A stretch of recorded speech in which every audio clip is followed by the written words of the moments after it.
Well, first of all, thank you to everyone who emailed me an example sketch. The idea of this quick video today is just to go through a few examples and to point out a few areas where the concepts about edges, which is what we're going to be looking in the course, would help with certain sketches. It's not going to be a full critique of people's work, but just to give you a little bit of an idea how practical the concepts and the theory behind the SketchingNow Edges course really is. So let's just get going straight away. This first sketch, I'm starting off with a lovely elaborate, hold on, let me get this closer so you can see it. This lovely elaborate sketch of this gorgeous building. In fact, there's a couple of buildings and there's quite a lot going on. And one of the things with this sketch is the fact that there is so much going on. There is so much detail. And this is a very common thing. When you start sketching, you want to draw everything. You want to draw all of the details through here, all the stonework and lots of bits and pieces. And it's quite hard to sometimes control your line work, and that's one of the things that we will be looking in edges, making sure that we don't artificially do some heavy lines where it's kind of a secondary issue. I'm not sure exactly what is the most important part of this scene. I was initially drawn to this front building, this white stonework here and all of this detail, which I'll come back to in a minute. But then when I then looked at the sketch a little bit more, I then saw these lovely archways and this idea of looking through. So there's actually quite a few different stories that this person could have told with this story. And just one of the things that is a really important part of the Edges course is this idea of understanding what is a change in plane and what is a change in colour, and making sure that the changes in plane are clearly red and the changes in colour have a less importance. And so this is particularly the case in this section of the sketch, where there is a staircase going up, which is obviously, you know, changes in levels and everything. And then there's this stonework, and the line work for the stonework is really strong and is as heavy as the staircase. And so it looks flat because there's no differentiation. But it's a gorgeous sketch, and I'm just trying to pull out a few ideas of the kinds of things we'll be looking at in Edges. Second one is another sketch of a modern building this time, which is obviously a big, difficult thing to tackle, to sketch.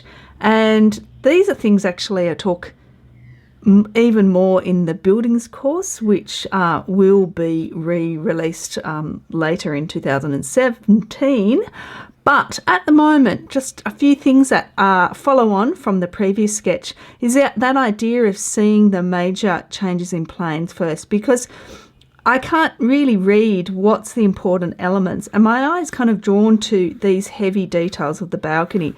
So you wouldn't want to actually make the lines this thick. But if you actually made a differentiation between your line work, between those ones, and maybe these ones here were a lot finer, then your eye would read the mass and the volumes of the building better. Okay, moving right along. Landscapes. So the idea of creating depth, of feeling when you look at a sketch that one element is in front of the other, in front of another, in front of another, is really important. Because really, when we draw, we're drawing on flat surface. We're drawing two-dimensional things to represent three-dimensional. And so there are a number of strategies that we use to convey the impression of depth. And one of them is what they call atmospheric perspective, which is the fact that things in the foreground have more detail, and as they get further and further away, they get softer and cooler. And so you can see in this lovely sketch that the detail of the landscaping back here is actually been rendered exactly the same as the foreground. So there's no sense of this is in front of that. I mean, we kind of read it, we kind of understand it, but the sketch isn't really explaining that. And the other thing too is I'm not quite sure what's the most important part of this sketch. There's this amazing hill. Like, I really want to know more about this hill. There's this thing over here, and there's kind of like half a crane or something over here. So I'm kind of jumping around going, oh, I don't really know what I'm looking at. Or maybe it's this body of water with the hills around it. So it's this kind of idea that not only do we create depth, but by what we draw, we tell a story about where we are, and maybe we make more detail in some areas rather than other areas to draw the eye, and also to make it quicker, because if really all you want to tell is a story of this amazing hill, which just looks incredible, I'm not exactly sure where this is. It's like, I want to draw that. That's incredible. What is that? Maybe I don't need to draw all of this. Maybe it's this in the body of water, and it's very simple. And that's one of the ideas too behind my approach to sketching, is to try and say more by drawing less. Okay, the next one. This is a really great comparison with the previous sketch. Ooh, can I fit them both in one time? Because this has got the same amount of detail all the way through, more or less. Well, this one has got clearly less detail, less line work for the volcano, I'm guessing, the mountain at the back. And that really does create a sense of depth, the fact that that is far away.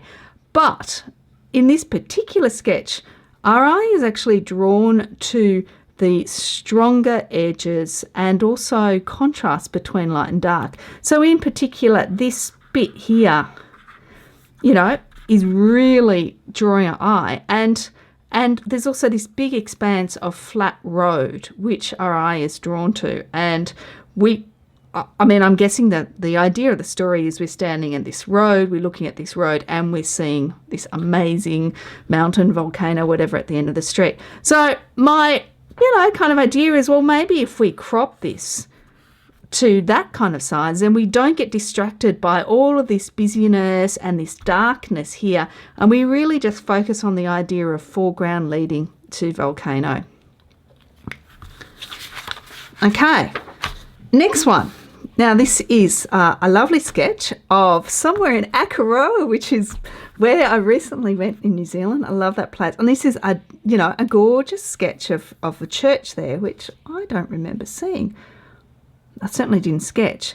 And this is really nice, but I can just see that this person didn't actually know how to do the background. So there's this real jump between the foreground, which is beautifully rendered, and the background, which, yes, we know the background should be faded, atmospheric perspective and everything, but there's too much of a jump between the two. And so really just, having some lines, some edges that are in between this really strong, crisp, hard edges and the soft ones will then create a sense of foreground and background and a bit more depth and make the sketch look finished. And we'll really be looking at that, particularly in lesson 2 in edges.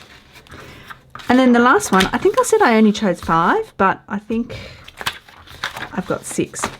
The last one, which is this gorgeous wharf area. And one of the major ideas behind edges is the fact that we get distracted by these hard edges between changes in tone and colour that are quite strong and crisp. And in this particular sketch, what my eye is drawn to when I look at it is all of these really strong, hard edges between obviously the posts of the posts, the piers of the piers, and the water. But what's quite interesting, because we actually have a photo, is how if you squint, you see all of that water more as, one shape. You don't see the light and dark so much. I've just coloured over it so you can't see it. You don't see that variation as much as you do in the sketch. And in the sketch, that's distracting. So once again, it's that kind of idea of this change in plane versus change in colour. Yes, there is change in colour through the water, and we know, and there's movement and everything, but it's more or less this flat plane. And if you start making too much variety with your lines and with your paint, you create this ambiguity between you know, what it really is and how it sits in space. And if you can actually get a feeling for whether you use hard, whether you use soft edges, whether you group your tones together, then it just makes a sketch read a lot more. And you know, the really important thing about this is I see that as a flat plane, and then I see these all as very, very dark, and that really pulls the elements together. Now, someone requested that I actually do a review of my own work, and what I wanted to show you is a recent sketch from my New Zealand trip. And this is actually my first sketch from New Zealand. This is Christchurch Cathedral. And I actually talked about some of the difficulties of sketching this, and also the difficulties that my friend Chris Haldane had as well, in a separate video. So what I'm going to do is I'm just going to switch to that video, and then I will come back and just talk about edges. And now, often when you sketch, the first sketch that you do, it doesn't come out really perfectly, but this actually proved to be one of the most difficult subject matters I have sketched, full stop, let alone at the start of a trip.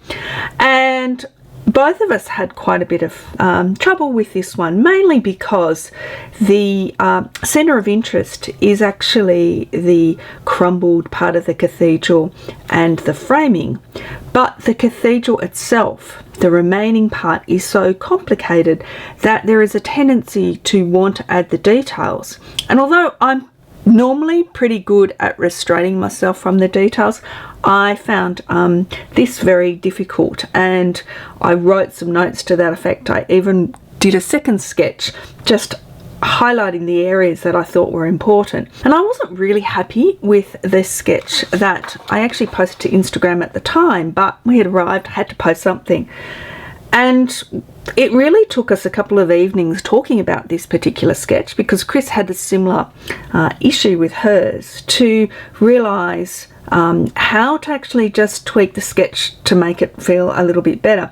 And the main problem with the sketch as it was at the time was there's a little bit too much interest here in the roof, and some of these areas in the cathedral are a little bit too dark, which is kind of pulling your eye in all kinds of places. So what I did was just lifted a bit of these colours so that the eye is more drawn to here, which I wanted. And just for the record, I thought I would show you Chris's sketch as well.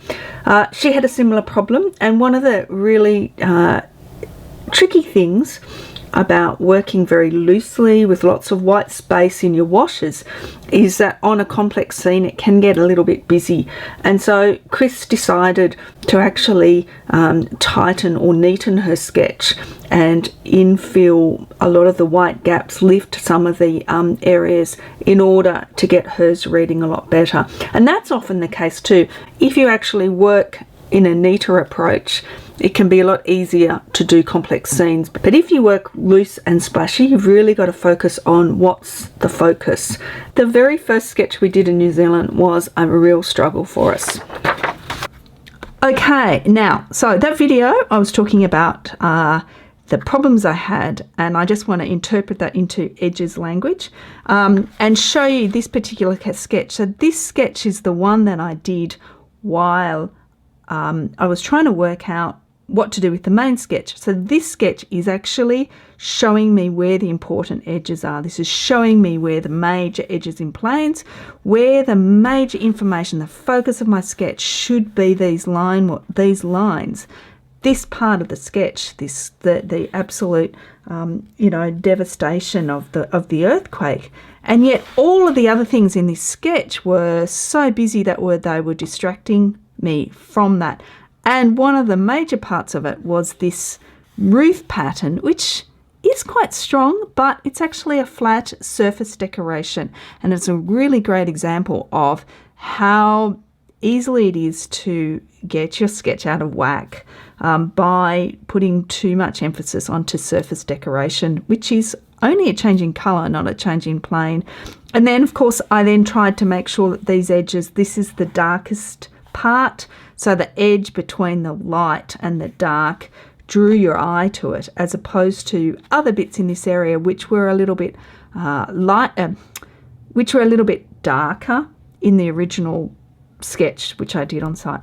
Anyway, there's a few ideas for you of how practical these concepts that we're going to be looking at edges are going to be. Stay tuned. Enrollment is only a few weeks away, and I really hope that you'll be able to sign up and join me in the class, because it's a lot of fun and these concepts are really empowering. Until then, keep sketching and have fun.